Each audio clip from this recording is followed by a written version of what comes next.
Next, we've got Class Act. So this story is set in the Eastern Cape, in the Ooskaap, in the early 1990s, and it is narrated in the first person by a young girl who has just started high school. And she's subjected to teasing because of her appearance, the way she looks. Hates Afrikaans, which is one of the languages at school. And the pressure she feels makes her hate school. And she's too young to defend herself. And she, under the circumstances, tries to adapt in order to survive and just, well, get by. And the narrator is alienated from schoolmates and finds it difficult to make friends. And Mr. Saus, or English teacher, cannot control his own class. And that gives Renato, so a bit of a Portuguese, Spanish vibe here, who has failed standard 6 3 times. He failed grade 8 3 times. An opportunity to bully new learners. So every time he fails, he can bully like new kids. Ridiculous. He makes them stand in front of the class to inspect their uniforms, and he calls the narrator Sister Mary Clarence because of her long uniform. And Sister Mary Clarence is one of the nuns in the movie The Sister Act, so that's where it comes from. Now, she doesn't initially report the bullying to her mother and her aunt, but she fights the demons alone and all by herself. She looks up to the elder sister, Ayanda, who has just finished school.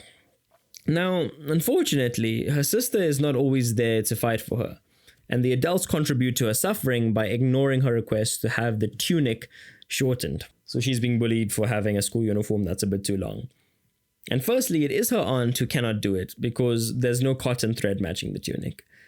Then it's her mother who can't find the time to do it. The narrator is just 12 years old and not involved in decision making, and her aunt indicates that she prefers to keep the uniform long. Her mother bought her a jersey that was a size just too big because, well, she is still growing. And the narrator finally tells her sister about the taunts. The tunic is then adjusted or shortened, but she's then teased for the thick hem and white cotton thread, so she's just constantly bullied here. And she's further ridiculed because of the color of her underwear, as well as her black knees. And the renewed bullying, it makes her feel as though she is better off being called Sister Mary Clarence, because no one knows what color underwear nuns wear. So a bit of humor there, but also very, very sad. So that's a class act. So the title, the phrase a class act, refers to an excellent performance, or someone whose performance is extraordinary, or just, well, excellent.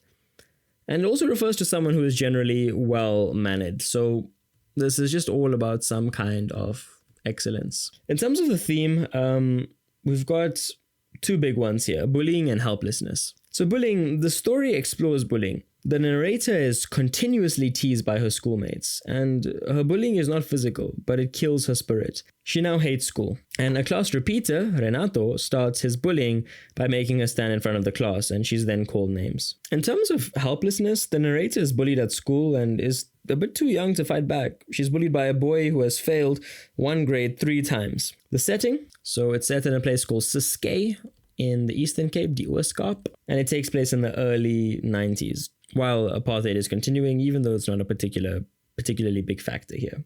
Structure and plot development, so especially the climax here. So the climax is reached when the narrator tells her sister Ayanda about teasing. And Ayanda offers to adjust the tunic and decides to use only the available cotton thread. And unfortunately, it's white and the tunic is blue. So when the narrator wears the tunic, she also realizes that it was shorter than she had requested, and it will make other learners see her thighs and her knock knees. She's then teased by the other learners because of the white thread and her black knees, and some even commented about her yellow underwear. Not much of a resolution here, so she resolves that she was better off as Sister Mary Clarence, wearing a longer tunic.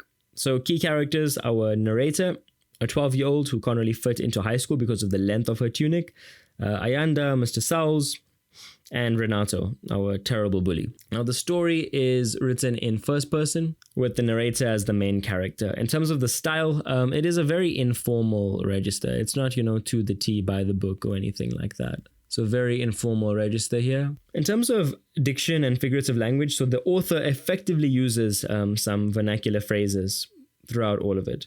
So it is set in the Eastern Cape, so the Xhosa population, so between English and isiXhosa. Okay.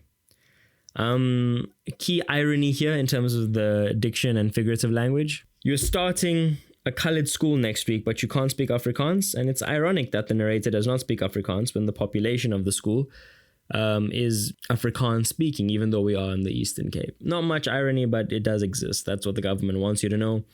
Again, the tone, typical here, it's gloomy, it's depressed, and the mood is, it's sad, it's emotional.